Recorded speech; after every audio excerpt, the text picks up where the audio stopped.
Hi, Bob Ford and Phil Sheridan here in the Inquirer newsroom, once again riffing with the writers. It was a sad time last Sunday in Dallas for the Dallas Cowboys, but sadder for no one more apparently than our old friend Terrell Owens, wacky receiver. There wearing his Jackie Onassis sunglasses, but couldn't hide the tracks of his tears as they rolled down his cheek because he loved his quarterback. He loves his teammate.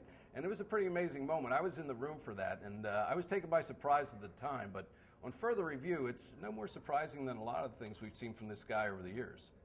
Yeah, he does have a knack, it seems to me, for getting himself a lot of time on national television, doing something a little bizarre. But, you know, I'm sure it was heartfelt. I believe T.O. totally. This is a guy with a long history of backing his quarterbacks, no matter what they're enduring, the slings and arrows of outrageous fortune and irate talk show hosts. I mean, T.O.'s always had their back. That's just the kind of guy that he is. He's just that kind of a great teammate. I look forward to Donovan McNabb's next blog on yardbarker.com, by the way, see if he has any reaction to this, since he likes to react to this kind of thing. But to me, it was a great reminder that, you know, when you think about Terrell Owens and the time that he spent here with the Eagles, a lot of times, particularly this season, you think about him just as the receiver, just what he brought to you on the field. But off the field, he brought distraction, he brought craziness, he brought, you know, a lot of dissension in the locker room, and a lot of things that you really don't need. And I'm not saying it's going to end up that way in Dallas, but it sure has ended up that way everywhere else he's been.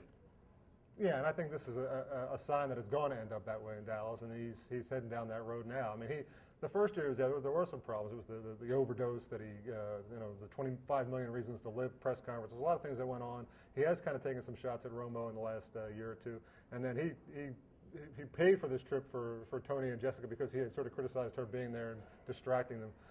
You know, the whole thing is just it's bound to blow up, and it's just kind of fun to watch because we saw enough of it here.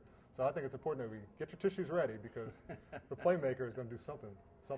It is good theater, but it's particularly good theater when it's happening to someone else's team. We used to say that the game's not over till the fat lady sings. Well, this game wasn't over till the wacky receiver cried, and well, he really cried, didn't he? It was moving, very moving.